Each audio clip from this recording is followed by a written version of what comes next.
Ya, pagi ini kita akan bicara tentang yang namanya biomekanika. Ya, biomekanika. Di beberapa pertemuan yang lalu kita sudah bahas tentang prinsip-prinsip gerakan. Ya, prinsip-prinsip ekonomi gerakan. Nanti akan kita lebih komprehensifkan. Terus bagaimana harus melakukan gerakan kerja secara manual. Ya, itu sebetulnya masuk ke dalam ini yang namanya ke mekanika, ilmu tentang mekanikanya, ya, ke gerakan. Terus kita juga udah belajar tentang human biological di beberapa pertemuan yang lalu tentang MSD, ya. Apa sih dampaknya kalau kita keliru di dalam melakukan gerakan kerja? Itu kan bisa terjadi disorder, makanya harus kita rencanakan bagaimana cara melakukan gerakan kerja yang benar. Ya, yang benar itu diukur dari apa? Jangan lupa di pertemuan pertama tuh kita udah bahas tentang ENASE. Ya, gerakan kerja itu harus efektif, nyaman, aman, sehat, dan efisien. Karena kalau ENASE ini tidak tercapai, maka bisa kemungkinan terjadinya cedera. Nah, cedera ini kan berakibat kehilangan produktivitas baik oleh pekerja maupun sistem kerjanya. Sistem kerja itu berupa apa? Bisa berupa eh, hasil kerjanya, ya, tempat kita melakukan pekerjaan. Kalau bekerjanya di pabrik, ya pabriknya akan kehilangan produktivitas. Ya. Nah, lalu kalau kita kaitkan antara gerakan kerja dengan human biological, ya, bahwa manusia ini pasti mengeluarkan gerakan kerja atau gerakan aktivitas pekerjaan apapun itu, ya, mau pekerjaan menulis sekalipun, mengetik sekalipun, itu ada gerakan yang dikeluarkan, ya, ada gerakan yang dikeluarkan. Nah, bagaimana caranya gerakan yang kita keluarkan ini itu kita pertimbangkan bebannya. Nah, ya, ada beban yang harus kita pertimbangkan. Itu disebut dengan biomekanika. Jadi bio itu adalah biological, human biologicalnya, ya, ilmu tentang manusianya. Lalu mekanika itu adalah geraknya. Jadi bagaimana gerakan kerja manusia ini bisa kita rencanakan. Ya, kalau beberapa minggu yang lalu kita bahas tentang prinsip ekonomi gerakan, bagaimana gerakan harus ekonomis.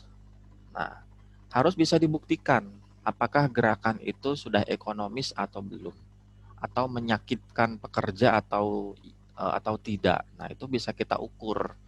Ya, semuanya bisa kita ukur dengan yang namanya biomekanika. Kita bisa ukur dengan yang namanya biomekanika. Kita masuk sedikit ya. Nah, eh, karena yang bekerja itu adalah manusia, artinya manusia di dalam melakukan gerakannya itu membutuhkan kontraksi otot. Ya, manusia bekerja itu kan hanya kita belajar musculoskeletal system, ya. Sistem antara tulang dan otot. Nah, yang melakukan gerakan itu adalah memanjang dan memendeknya otot. Atau bisa dibilang kontraksi lah. Kontraksi itu kan mengeras, ya, melakukan kontraksi. Nah, kemampuan kontraksi ini mengizinkan berbagai aktivitas mekanis yang melibatkan tulang dan sambungan. Artinya gerakan-gerakan kerja yang melibatkan persendian kita. Bisa mengangkat, itu kan menggunakan banyak sekali persendian-persendian di tubuh, ya. Bisa mengangkat dengan kaki, ya, yang tadinya kakinya kakinya menekuk terus jadi lurus, itu kan ada tulang dan sambungan itu, ya. Atau tangan yang tadinya tangannya lurus terus sekarang jadi menggenggam, ya, itu termasuk salah satunya.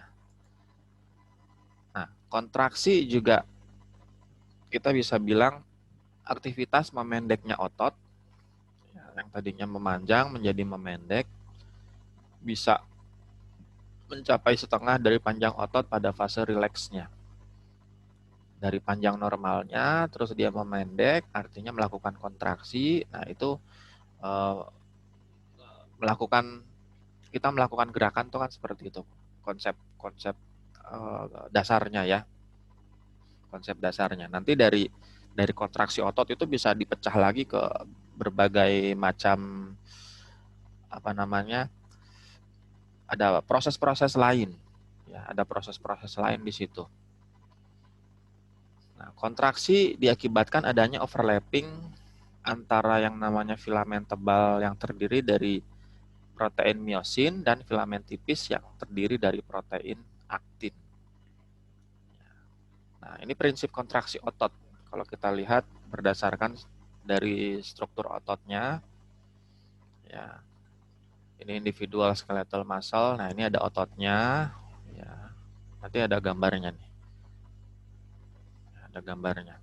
Ada sarcoplasmic reticulum. Ini isinya protein processing, distribution organelle, lalu regulates the levels of free intracellular calcium within the myofiber.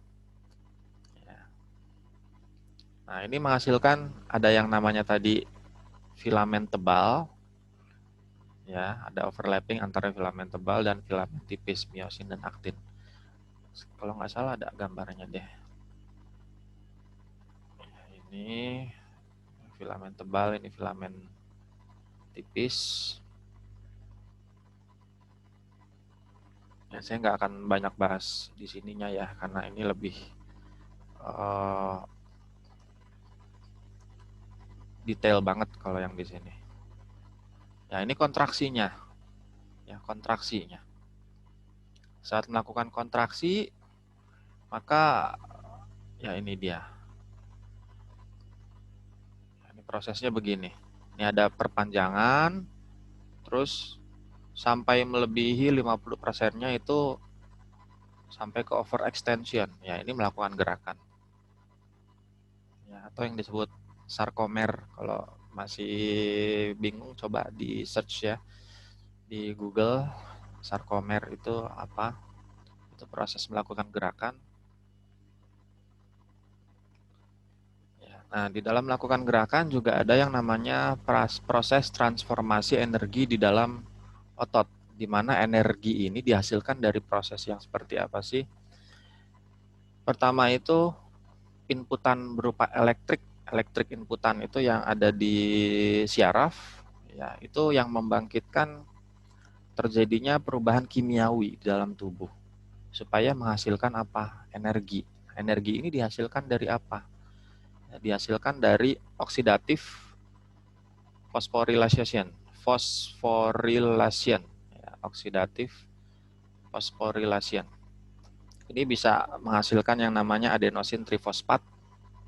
Itu yang energi yang dibutuhkan untuk melakukan gerakan aerobik, ya, menghasilkan itu. Nah, ini jadi energi, tetapi bisa juga ada semacam apa ya, residu kali ya. Residu. Nah, residu itu yang mengakibatkan kita merasakan kelelahan. Jadi setiap kita melakukan gerakan, energi semacam gini, kalau di kendaraan itu bahan energinya itu apa? Energi itu adalah bahan bakarnya, bensinnya. Ya, bensin ini diproses. Kalau proses di mesin itu kimiawinya kan hanya kompresi, ya, ditekan, terus ditembak dengan api, baru dia menghasilkan gerak mekanika. Nah, ada residunya. Residunya itu berupa asap hasil pembakaran. Sama dengan manusia. Manusia juga menghasilkan residu, ya, menghasilkan residu setiap kali kita melakukan gerakan itu pasti ada residunya. Residu itu yang mengakibatkan kita kelelahan. Ya. Itu alasan setiap kita melakukan gerakan tuh kita ngerasa capek di setiap sendi-sendi. Ya, karena ada penumpukan yang namanya asam laktat di situ.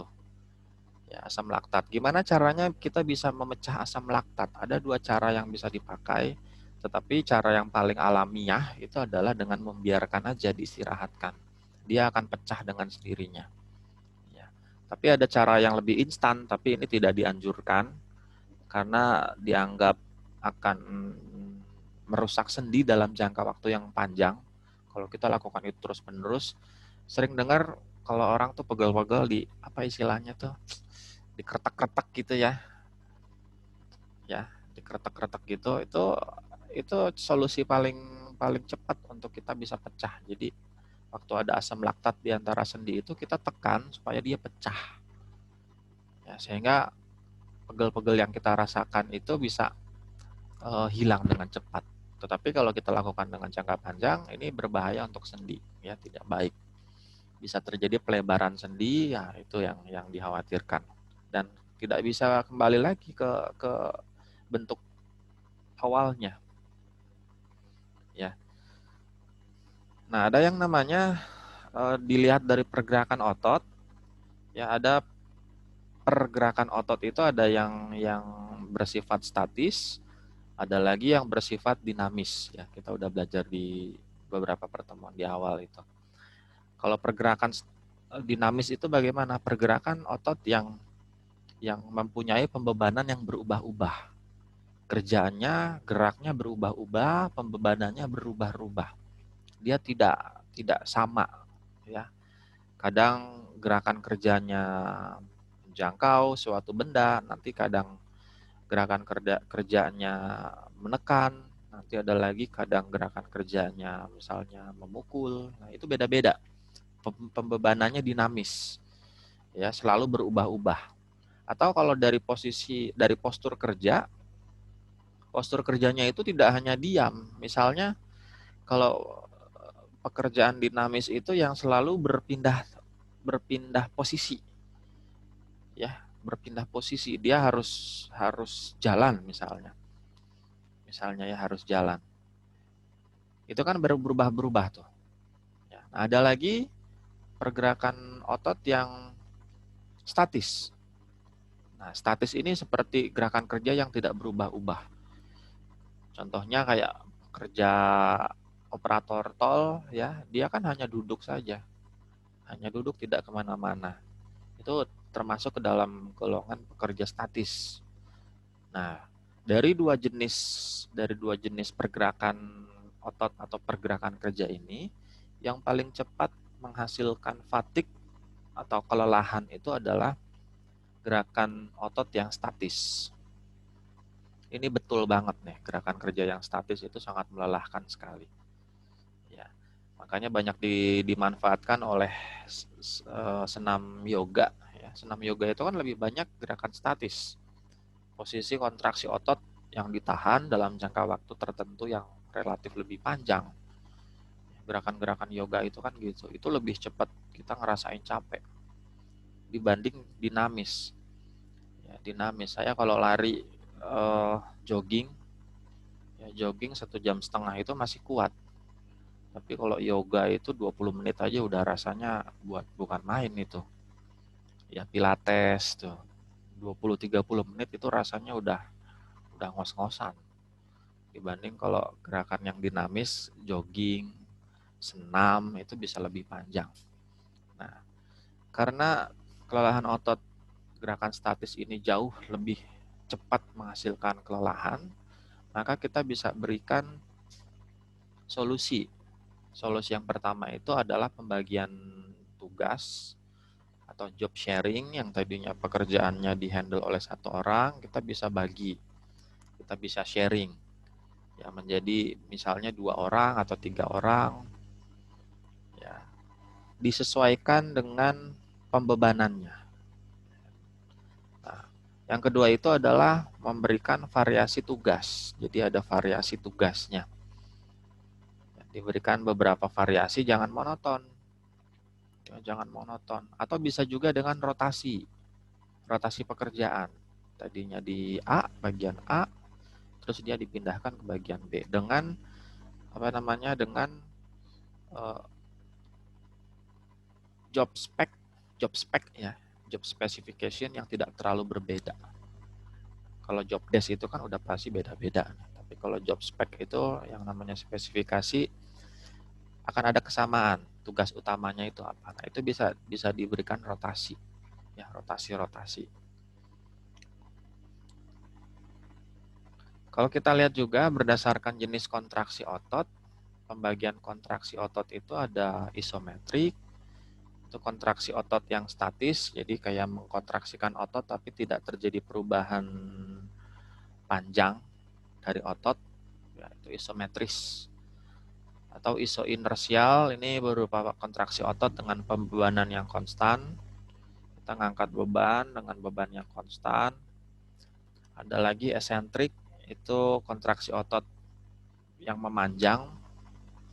Kontraksi ototnya memanjang, isotonik itu memendek, isokinetik itu dengan gaya konstan. Ini nggak akan banyak dibahas lah.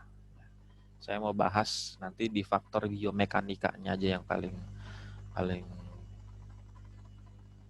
kita gunakan. Nah, ini hubungan kecepatan gerak dengan gaya yang didapat, ya, bisa dikeluarkan.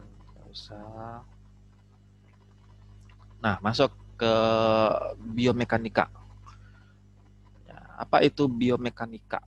Biomekanika itu adalah studi sistematis terhadap tubuh manusia yang didasarkan pada hukum-hukum fisika. Jadi setiap gerak yang dikeluarkan oleh tubuh manusia itu harus kita analisis, ya, didasarkan pada hukum-hukum fisika. Hukum fisika yang seperti apa? Hukum fisika yang seperti apa? Nah, itu yang harus kita pahami. Ya, ada yang namanya pembebanan tadi. Pembebanan itu apa sih? Pembebanan pada sistem tulang otot muskuloskeletal itu diakibatkan karena apa? Karena kita mengangkat suatu benda atau memanipulasi suatu benda. Memanipulasi itu kita mengendalikan sebuah benda, ya. Itu secara manual. Kita mau mengangkat benda, itu pasti terjadi pembebanan pada sistem muskuloskeletalnya. Mau mengangkat apapun, ya, mengangkat dari yang paling kecil aja. Misalnya kunci itu ada bebannya sebetulnya. Tetapi pembebanan di ototnya tidak besar karena memang beban kuncinya tidak besar. Atau lebih besar lagi, galon air yang 19 liter. Galon air. Kita mengangkat, maka terjadi pembebanan di sistem tulang dan ototnya. Bagaimana cara kita bisa mengangkat itu? Ya, kita melakukan kontraksi otot ini akan membebani sistem, ya, tulang, otot, dan sendi. Nah, dari gerakan kerja yang dilakukan oleh manusia, hampir sebagian besarnya itu pasti melibatkan badan atas dan punggung. Ya, melibatkan badan atas dan punggung. Nah, badan atas dan punggung ini disupport oleh yang namanya tulang belakang. Nah, kalau ini ceritanya bahu, ini tangan. Nah, ini disupport oleh siapa? Oleh tulang belakang ini. Ini, ya. Ini biasanya disupport oleh tulang belakang. Tulang belakang ini merupakan penyokong struktur badan atas dari tubuh manusia. Tetapi sebetulnya jauh lebih besar dari itu tanggung jawab tulang belakang. Tanggung jawab tulang belakangnya itu sangat besar sekali. Apabila terjadi cedera di tulang belakang ini mengakibatkan tubuh manusia ini nggak bisa tegak. Ya, nggak bisa tegak. Apa yang terjadi kalau nggak bisa tegak? Ya, nggak bisa lurus gitu. Wah, dampaknya banyak sekali, bisa nggak bisa berdiri, ya, itu dampak paling parahnya. Terjadi kelumpuhan, terus terjadi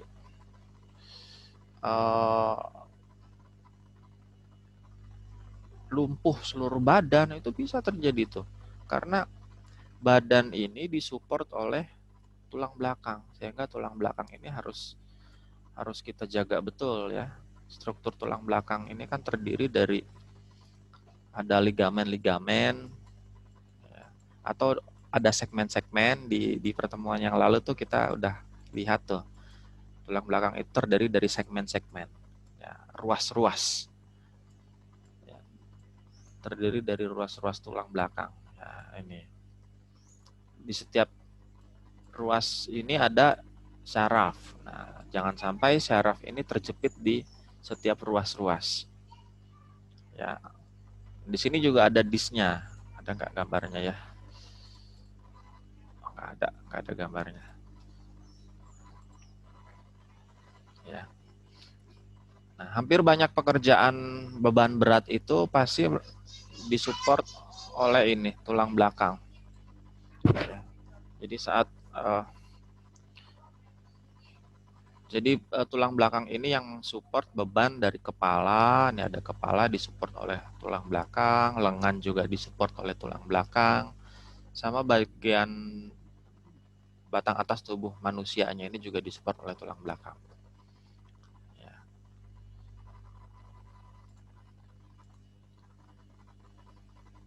Nah, ini kalau kita kaitkan dengan pekerjaan, bahwa di setiap pekerjaan itu kita harus hitung beban yang dialami oleh pekerjanya.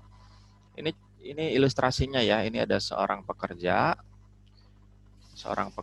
melakukan pekerjaan pengangkatan sebuah benda. Ini adalah bendanya. Nah, ini pekerjaannya. Kita mau hitung beban yang diangkat oleh pekerja ini itu menghasilkan pembebanan di sistemnya, sistem tulang otot dan sendi ini berapa besar. Ya, kebetulan dia melakukan pekerjaan pengangkatan dengan berdiri yang melibatkan tangan dan tulang belakang. Nah, kita harus evaluasi beban yang terjadi di tulang belakang ini berapa besar jika pengangkatan bendanya adalah dengan berat sekian. Ya. Di fisika kita belajar yang namanya Newton Law, hukum Newton.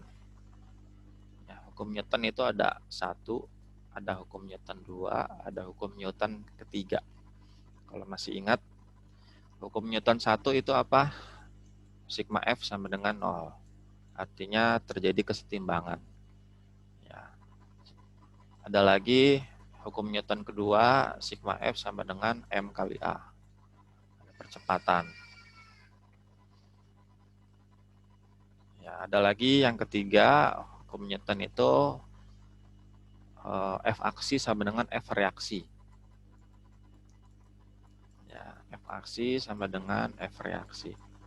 Nah, kalau kita mau lihat ini kan sebetulnya saat diangkat ya, terus bendanya diam, ini terjadi kesetimbangan ini. Beban yang diangkat harus dilawan. Jadi kalau ada beban yang ke bawah, sekian X, maka supaya setimbang, kalau ini ada ayunan,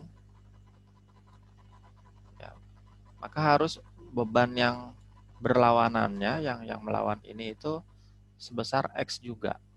Atau nggak kelihatan kalau gitu ya. Ini aja. Ini aja.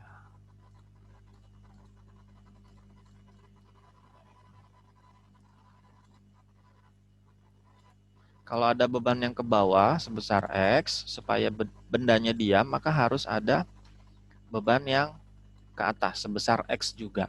Ini supaya terjadi kesetimbangan, ya, supaya diam.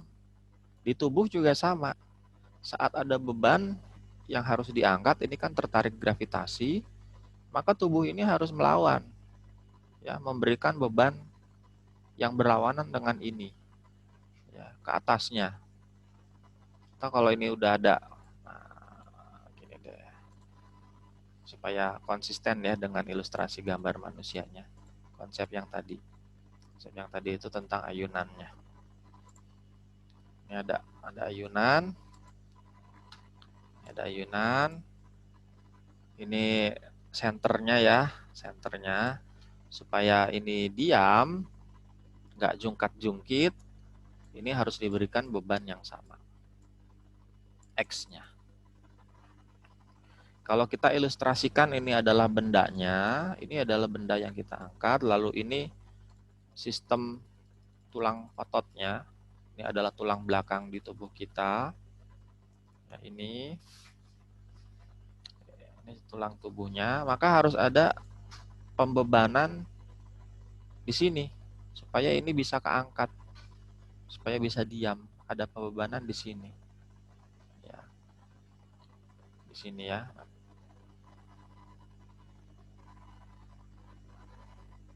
Gampangnya begini.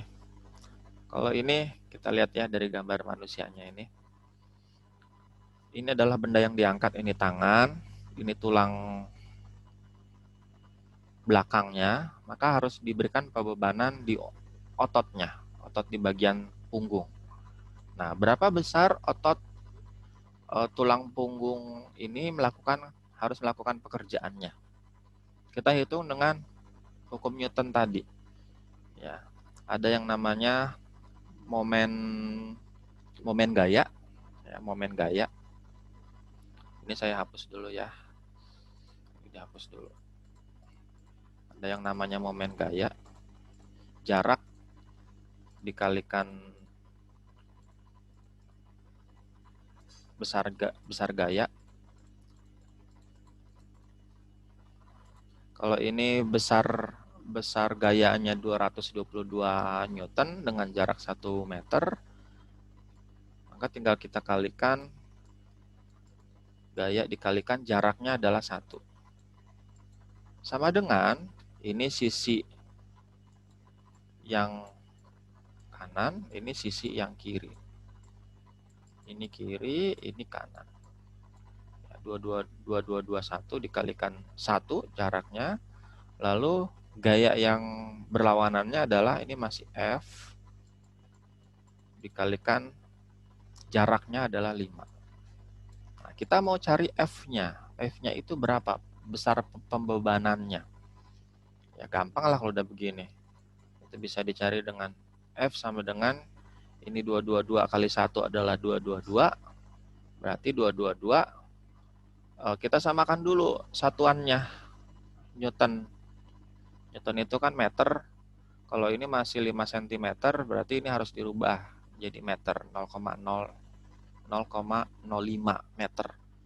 Berarti 222 dibagi, oh ini udah ada ya, 222 dibagi 0,05, hasilnya adalah 4000, ini coret, jadi tinggal 2 Newton, 4440 Newton. Hasilnya adalah 4440 Newton. Itu setara dengan hampir 1000 pounds. Ya, itu besar sekali itu. Hampir 1000 pounds. Sangat-sangat besar sekali. Padahal yang kita angkat itu hanya 222 Newton. 222 Newton. Ambil aja.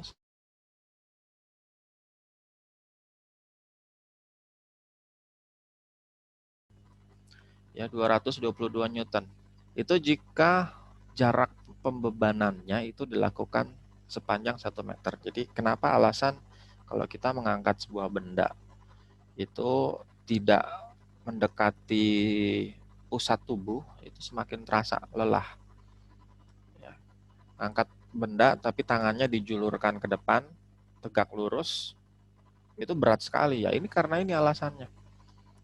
Berapa ini sampai 200 kalinya berat beban yang kita angkat. Ya, 200%-nya. Bukan 200 kali, 200%. Sampai 200%-nya. Padahal ngangkat sekilo, tapi yang dirasakan oleh tulang punggung itu sampai 200%-nya. Jadi berkali-kali lipat. Itu alasan kenapa sangat cepat sekali capeknya. Nah, ini jarak ini harus bisa dihilangkan. Kalau kita hilangkan jaraknya, ya kita hilangkan coba jaraknya. Kalau ini tadinya 1 meter, bisa nggak dibuat 10 cm? Oh bisa. Bisa. Ini kan tadinya 100 cm. Berarti tinggal 222 dikalikan 0,10 1 sama dengan F dikalikan 0,05. F-nya berarti 22,2 dibagi 0,05. Jadi tulisannya agak jelek karena pakai mouse, agak sulit sekali nih. Ya, 22,2 dibagi 0,05, hasilnya 444 Newton. 444 Newton. Jadi hanya beberapa kalinya, hanya 2 kalinya. Ya, hanya 2 kalinya. Dengan jarak lebih pendek, jadi didekatkan dengan pusat tubuhnya. Nah, kalau nempel gimana? Nempel jaraknya bisa hanya 5 cm. Wah, ini lebih kecil lagi nih pasti. Ya, pasti lebih kecil lagi. Artinya bahwa gerak kerja itu kan harus kita atur ya pembebanannya ya. Ini ada jaraknya. Supaya itu, di video beberapa pertemuan yang lalu itu udah dijelaskan. Ada yang namanya power balance itu ya. Pengangkatan itu harus dekat dengan pusat tubuhnya. Makanya benda ini jangan terlalu jauh, tapi didekatkan dengan pusat tubuh manusia. Nah, ini ditempel ke badan, itu hasilnya akan lebih ringan. Itu dibuktikan dengan ini. Ya, dibuktikan dengan ini. Kalau jaraknya 1 meter, 1 meter tuh bagaikan menjulurkan tangan dibandingkan dengan yang hanya 10 cm. Ya, hanya 10 cm ternyata hasilnya jauh sekali. 1 meter 4.440, yang 10 cm hanya 444 Newton. Ini yang paling simpel sekali contohnya. Contoh yang paling sangat-sangat simpel. Ya, terus ada lagi. Kalau kita inset lebih dalam, ini terjadi pembebanan di sini. Sebetulnya terjadi pembebanan di sini ya. Sini. Kita coba fokus lebih dalam lagi. Kita ambil nih bagian sini, terus kita pecah di sini. Nah, kita pecah di sini. Ini kok struktur dari tulang punggung dan tulang belakang. Kalau ini tulang punggungnya begini, ini ada ruas-ruas. Ya, ini ada tulang belakangnya. Ya, tulang belakangnya. Ya, ada tulang belakang. Nah, ini ada pembebanannya. Pembebanan ini ya berupa tadi itu, benda yang kita angkat atau W-nya. Ya, benda yang kita angkat itu adalah W-nya ini. Ya, ini W-nya. Ini W. Terus ini titik tengahnya. Lalu ada jaraknya. Ini W, ini DW. Terus ini F. Ini adalah gaya yang menyeimbangkan. Lalu ini jaraknya. Ya, ini jaraknya. Ya, ini jaraknya. Kita coba. Sebetulnya sama aja sih kayak yang tadi ya.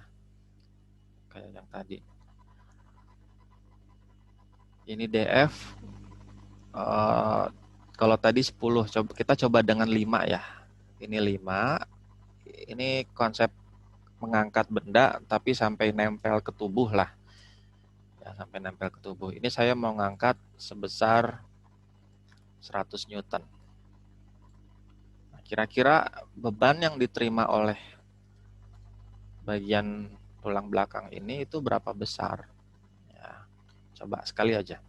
Berarti F dibagi 100 sama dengan jaraknya itu 0,05 dibagi 0,05. Ini jadi 1, berarti F sama dengan 100 per 1, jadinya 100. Sama. Beban yang kita angkat itu sama dengan pembebanan di tulang belakang kita. Sini. Bisa lebih pendek, lebih ini enggak? Ya bisa aja. Selama pembebanan yang kita angkat ini tidak menjauhi pusat tubuh. sebisa mungkin semakin nempel, semakin dekat dengan pusat tubuhnya, maka bebannya akan semakin ringan. Ya, akan semakin ringan. Ini gambaran lebih detailnya, maksudnya apa sih tadi ini kok ada pembebanan di sini? Kenapa ada pembebanan di sini? Ya karena ada ini. Ya, ini kan ada ototnya juga di sini ya. Ini yang tugasnya untuk memberikan perlawanan istilahnya. Ya, supaya bebannya itu bisa keangkat. Diangkat sama dia di sini. Jangan sampai kalau batas beban manusia itu tidak boleh melampaui dari ada rule of thumb-nya, ada rule of thumb. Rule of thumb itu kayak batas pengangkatan yang masih diizinkan ya, tetapi sebetulnya itu udah batas kritis. Itu sampai 50% dari berat tubuh kita. Jadi kalau misalnya saya beratnya 60 kilo, maka batas pengangkatan saya itu maksimumnya itu 30 kilo. Ya, kalau dilakukan lebih dari 30 kilo itu efeknya sangat berbahaya sekali. Ya, bisa terjadi MSD di pertemuan yang lalu itu kita sudah bahas. Ya, ini contohnya. Ini model biomekanika untuk badan atas, terus juga untuk bagian punggung. Ya. Penjelasannya pada gambar sebelumnya, ya gambar ini, F itu dilambangkan untuk gaya yang dikeluarkan oleh otot punggung. Jadi di sini kan otot nih, otot punggung. Ya, untuk menahan tulang belakang supaya tulang belakangnya kan tetap lurus. Kalau tadinya begini, ini ceritanya tulang belakang, lalu di sini ada otot-otot tulang, otot-otot punggung, maka supaya keangkat ini kan harus lurus ya. Maka tulang punggungnya ini yang melawan. Kok tulang punggung? Otot punggungnya. Ya, otot punggungnya yang akan melawan, melakukan gerakan berlawanan. Ya. Nah, semakin jauh pembebanan dari titik pusat, maka gaya yang dikeluarkan oleh otot punggung juga akan semakin besar. Karena ada yang namanya momen beban ya. Semakin besar momen beban, tetapi lengan momen pada otot tidak bisa berubah. Maksudnya gini, ini bisa berubah. Ini bisa memendek dan memanjang. Bisa sampai panjang segini, bisa sampai panjang segini. Tetapi ini tidak bisa berubah. Ya, karena jarak tulang belakang dengan otot itu nggak bisa dirubah, kita nggak bisa atur. Dia bisa sampai panjangnya semana, enggak ya memang udah segini aja udah ya. Hanya segini aja. Nggak bisa berubah-berubah ini, segini aja udah. Tetapi momen pembebanannya bisa berubah. Tangannya bisa mengangkat di sini, bisa mengangkat di sini, atau bisa mengangkat sampai panjang dengan bantuan alat bantu yang lain. Ini bisa berubah ini. Makanya yang kita atur adalah momen beban yang bisa berubah ini. Ya, ini yang harus kita pertimbangkan. Tidak boleh terlalu jauh karena semakin jauh maka beban di sini akan semakin besar. Sama kayak ayunan, jungkat-jungkit. Kalau misalnya panjangnya beda ya. Supaya bisa tetap jungkat-jungkit, maka beban A ini harus berkali-kali lipat daripada beban B-nya.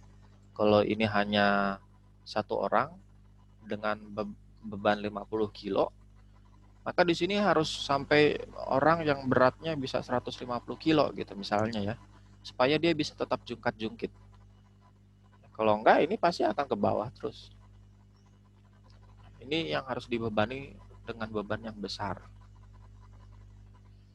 Ya, bayangkan kalau ini terjadi di tulang belakang kita. Di tulang otot kita. Wah, betapa menyakitkan ya. Sangat menyakitkan sekali itu di tubuh kita. Gitu. Ya. Tadi tulang belakang. Nah, kita beralih lagi ke bagian atas tubuh. Kalau kita lihat di bagian shoulder, bahu, untuk kita melakukan pengangkatan dengan menggunakan bagian badan atas, itu ada join di sini ya. Ini ada join di sini, ada join di sini. Ini sendi tangan, ini sendi bahu. Di sini juga ada sendi bahu. Ada sendi-sendi nih. Sini juga ada sendi di setiap tulang iga nih. Nah, kalau kita mau melakukan pengangkatan, misalnya begini. Ini benda yang mau diangkat. Ini manusianya ya, ini tangannya. Lalu ini ada sendi-sendi, ini tulang tangan besarnya. Terus ini ada sendi tadi tuh di tulang bahunya. Maka supaya bisa ngangkat itu gimana? Supaya bisa ngangkat. Ini senternya. R itu adalah senternya ya. Ini R. R itu senternya. Terus ini kan ketarik gravitasi ya ke bawah. Berarti ada beban yang ke bawah ke sini. Nah, supaya keangkat gimana? Harus ada yang melawan ke sini. Kalau ini bendanya, ini dinotasinya dengan apa? Dengan L. Maka ini yang berlawanannya adalah E-nya. Ini ke sini, maka harus ada yang ke sini untuk ngelawan. Ya, supaya bisa keangkat. Nah, jarak antara R dengan E ini nggak bisa dirubah. Ini udah memang segitu given jadinya. Kita nggak bisa rubah-rubah. Ya, nggak bisa dirubah-rubah apapun, udah segitu aja. Gitu. Nah, ada parameter-parameter lain. Beban yang diangkat, beban L ini adalah 0,5 kilo atau 5 Newton. Nah, beban dari tangan, selain kita mengangkat bendanya, kita juga harus mengangkat beban dari tangan kita. Kalau tangannya besar, terus punya massa otot yang besar, maka berat tangannya itu kan semakin besar ya. Itu jadi berapa berat tangannya? Ya, ini dicari titik tengahnya. Anggap aja di satu posisi di sini ya, titik tengah dari beban tangannya. Terus jarak dari titik center R ini menuju ke titik tengah tangan itu berapa senti. Terus momen ini bendanya L terhadap titik R ini itu berapa senti. Jadi udah ketahuan. Ada pertama beban dari benda kerjanya, yang kedua itu beban dari berat tangannya. Ya, beban dari berat benda kerjanya sama yang kedua itu berat dari tangan. Nah, berat kumulatif antara tangan dengan benda kerja ini harus dilawan oleh gaya E ini. Supaya L dan F tadi, kalau ada tangan tadi, ini ada F satu lagi ya. F.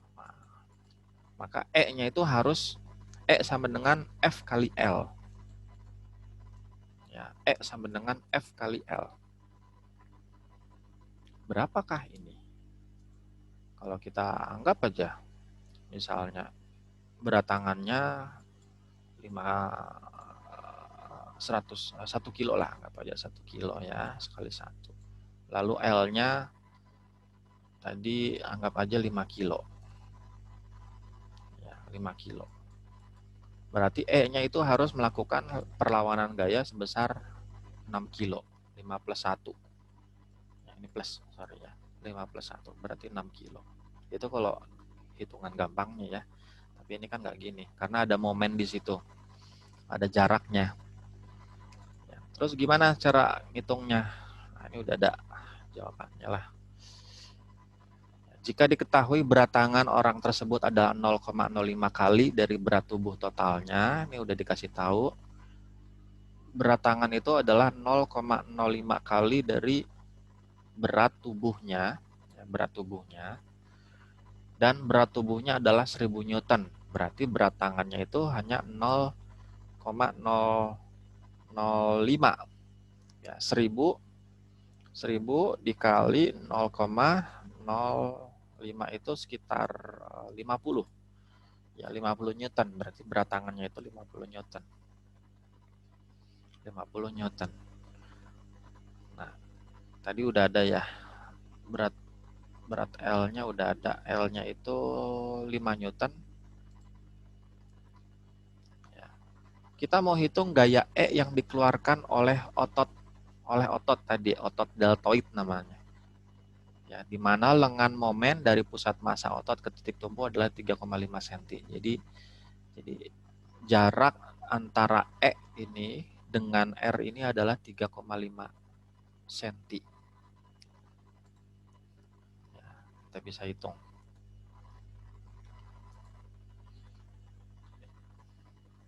Ya, dilihat aja, dilihat berdasarkan ininya, arahnya ya. Tuh, tadi kehapus lagi. Ini ada titik pusat massanya. Ini ada yang ke bawah. Ini F.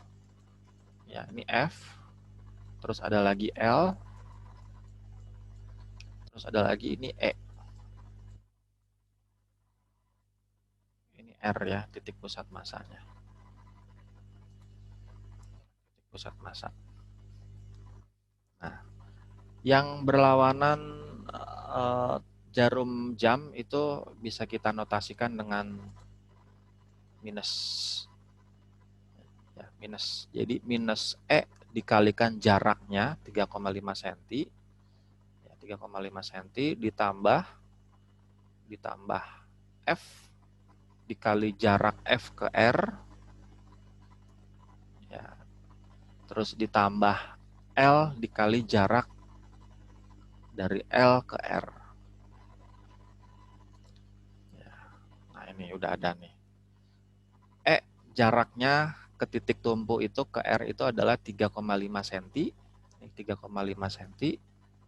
Ya, 3,5 cm. Terus F jaraknya ke R itu adalah berapa tadi?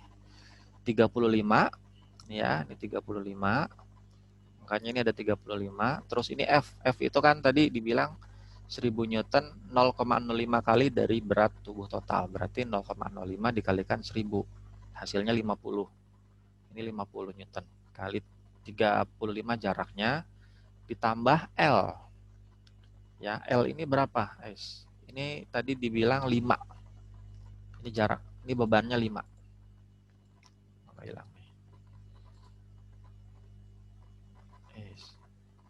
Nah, ini 5 nih. Ya, ini 5. Ini 5. 5. Ini 5. Terus dikalikan jaraknya 80. Nah, 5 kali 80 sama dengan 0 karena ada keseimbangan. Atau mau bikin begini. Mau bikin begini boleh. Ini nggak ada nolnya ya. Ini berarti nggak ada minusnya. Sama dengan. Nah, di sini sama dengan. Itu boleh aja, nggak apa-apa. Ya, E kali 3,5 sama dengan 0,05 kali 1000 sama dengan 50 Newton. Ini 50 dikalikan 35 ditambah 5 kali 80. Ya, kalau udah gini kan tinggal dibagi aja 3,5 nih. Berarti E sama dengan dari hitung-hitung dapat 21,50. Coba sebentar ya kita hitung. Kita hitung ya.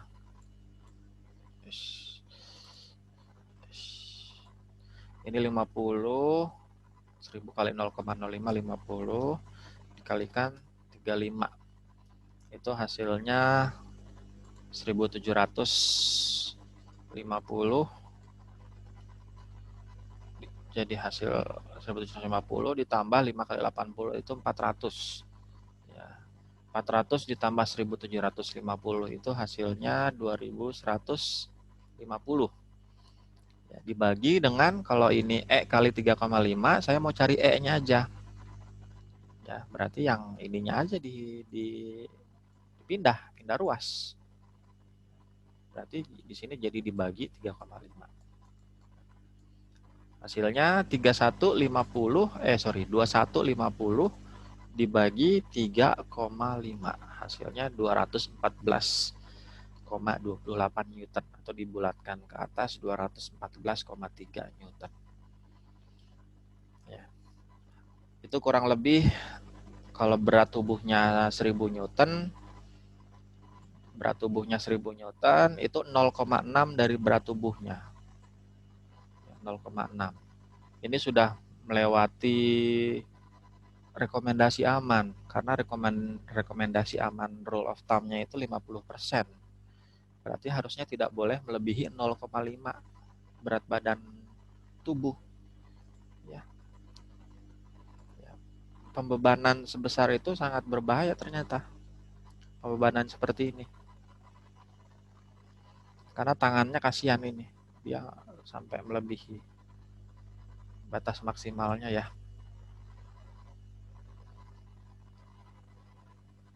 Ini contoh untuk badan atas dan punggung. Konsepnya hampir sama dengan badan-badan yang lain. Mau kaki juga. Asal kita tahu aja konsep pergerakan dari tubuhnya itu seperti apa. Karena kan ada beda-beda lagi ya. Tapi secara prinsip itu akan sama semua. Misalnya ini, tangan. Misalnya tangan. Tangan ini kan terdiri dari banyak sekali ruas ya. Ada sendi-sendi juga. Ini sendi tulang, tangan, jari apa, jari apa, jari apa. Terus gimana supaya dia bisa bergerak. Maaf sebentar.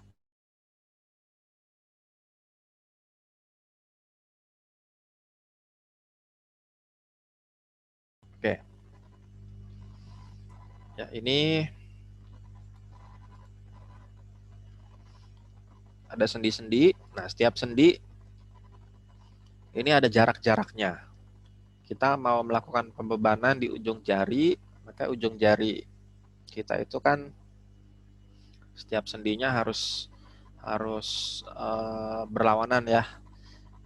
Jari yang pertama ini jaraknya 2 cm, terus sendi yang kedua itu jaraknya 5,5 cm, sendi yang ketiga itu jaraknya 10,5, terus sendi terakhir yang ada di pergelangan tangan itu jaraknya mana? Nggak kelihatan. 20 cm. Nah, ini tuh 20 cm. Ini. Berarti akan ada jarak dari sini ke sini, terus dari sini ke sini, dari sini ke sini, terus dari sini ke sini. Ini yang dialami oleh bebannya. Dari sini di sini. Ini berarti dia harus melawan. Ini juga dia harus ke atas, ini dia juga harus ke atas. Ini harus ke atas ke sini. Ini juga harus ke atas. Karena ada otot. Ini juga harus ke atas. Kurang lebih begitu.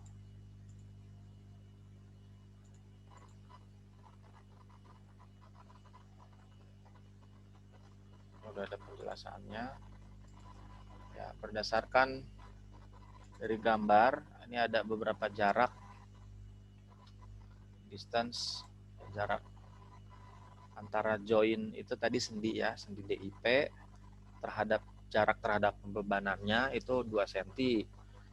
Sendi PIP terhadap jarak pembebanannya itu 5,5 cm, sendi MCP terhadap jarak pembebanannya itu 10,5 cm. Terus jarak sendi CMC terhadap pembebanannya itu 20 cm. Ya.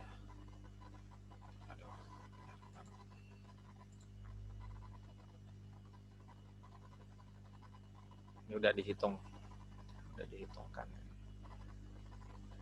Tinggal kita kumulatif aja. Berarti gaya yang dikeluarkan oleh otot total. Kalau ini kan per masing-masing sambungan ya. Hitungnya kan gampang, tinggal tadi aja. Ada 2 cm dikalikan berapa bebannya? 10 Newton. 2 kali 10. 5,5 kali 10. 10,5 kali 10. Dapat hasilnya. Tinggal dihitung. Nah, ini hasilnya akhirnya.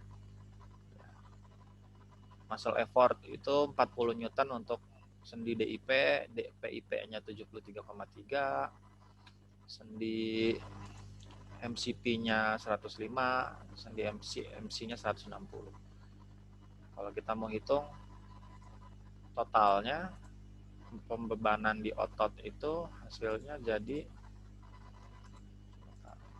40 ditambah 73,3 ditambah 105 ditambah 160. Ini totalnya jadinya 378,3 Newton. 378,3 Newton. Gede ya. Padahal yang diangkat cuma 100. Cuma 100. Capek juga tuh. Tetap capek juga. Contohnya ya, yang kedua untuk pengangkatan menggunakan tangan. Atau ini, pengangkatan dengan lengan bawah dan otot lengan atas. Kalau kita mau mengangkat benda, ini bendanya, supaya bisa keangkat, maka harus ada kontraksi otot di mana? Ini adalah pusatnya, atau disebutnya R ya, R-nya. Ini R-nya. Ini bendanya, berarti ada berat benda pertama, kita bisa notasikan dengan F1. Sorry, ini harus dihapus dulu supaya nggak bingung. Terus ada lagi berat tangan. Ini ada F2-nya. Atau kalau dia bilang ini L, nggak apa-apa. Ini ada F1, ini ada F2. Yang arahnya ini tertarik gravitasi semua ke bawah. Gitu. Nah, yang melawan yang mana? Berarti ada dua otot di sini kan? Otot pertama adalah yang ini. Yang kedua itu adalah ini. Kalau kita mengangkat itu pasti menggunakan ini, terus yang kedua menggunakan ini. Kalau kita gambarkan dengan diagram gayanya, ini titik pusatnya, ini gaya pertama, terus ini pembebanan yang kedua, kita harus lawan. Lawannya adalah ke sini. Ini yang dikeluarkan oleh otot. Nah, berapa besarnya gaya yang harus dikeluarkan oleh otot si E? Ya, dia harus ngangkatnya berapa? Silakan nanti dihitung. Silakan nanti dihitung, gampang kok itu. Atau buat latihan ya, buat latihan besok, ini ngerjain ini paling selesai lah, ini 15 menit ini. Coba besok nanti dikerjakan, ini buat tugas, besok diserahkan, akan dilihat nanti pemahamannya seperti apa. Ini contohnya ya,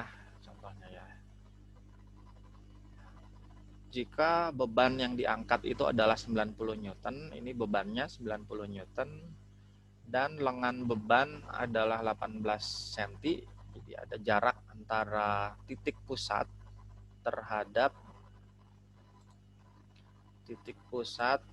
terhadap beban, ini titik pusat terhadap beban ini 18 cm, maka ada lagi lengan gaya jarak yang siku-siku dengan vektor gaya ditinjau dari titik tumpu diasumsikan sepanjang 4 cm untuk model A atau untuk model A dan 2 cm untuk model B. Jadi A-nya 4 cm, B-nya 2 cm. Hitung resultan gaya R pada titik tumpu F jika diketahui E membentuk sudut 15 derajat. Nah, udah gampang. E-nya 15 derajat. Jadi ini ya, E ini.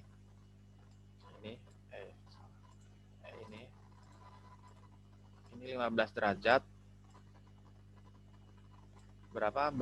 Berarti berapa besarnya E-nya? Gambarnya begini.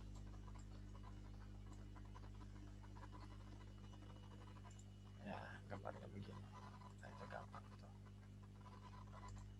Silakan coba dihitung dulu. Kita lihat di pertemuan selanjutnya. Yang harus dihitung itu hitung resultan gaya R pada titik tempuh F. Lalu yang kedua, pada model jadi ada dua, yang pertama sudut 15 derajat, yang kedua itu sudut 60 derajat. Ya, masing-masing terhadap sumbu X negatif. Jadi kalau ada yang nggak jelas boleh ditanyakan di grup. Nah, hasilnya, ringkasannya, model mekanik ini bisa kita gunakan untuk mengilustrasikan bagaimana penghitungan gaya yang dikeluarkan otot pada saat dilakukan pembebanan dengan postur tubuh tertentu. Jadi bagaimana, berapa sih besarnya beban yang dialami oleh otot ya saat kita berikan pembebanan sekian. Lalu apakah masih dalam batas normal, masih dalam batas toleransi atau tidak. Kalau sudah melewati batas toleransi, artinya kita harus melakukan perbaikan ya, berupa perubahan beban angkatan atau diberikan alat bantu kerja. Ya, banyak sekali contohnya alat bantu kerja. Atau yang paling mudah sebetulnya memperbaiki postur kerjanya, postur pengangkatannya, atau postur perlakuan terhadap bendanya, yaitu yang kita rubah. Ya, bisa dengan penyusunan SOP, standar operasional prosedur, atau penyusunan instruksi kerja, ya, atau penyusunan pokoknya pedoman kerja lah. Yang pertama harus ngapain? Pegang sebuah benda lalu angkat secara tegak lurus misalnya. Terus kedua harus ngapain? Yaitu penyusunan SOP atau instruksi kerja. Gitu. Ya. Terus berdasarkan hasil model mekanik juga diketahui bahwa postur tubuh yang buruk akan meningkatkan gaya otot yang dikeluarkan. Jadi kalau postur tubuh di dalam kita menangani beban itu tidak baik, maka gaya otot yang dikeluarkan itu juga akan semakin besar. Nah, saat gaya otot yang dikeluarkan sangat besar, itu meningkatkan potensi terjadinya cedera pada bagian tubuh yang melakukan gerakan tersebut. Sehingga yang tadi kesimpulannya kita harus atur pembebanannya, jangan sampai terjadi cedera terhadap bagian tubuhnya. Ya. Nah, kurang lebih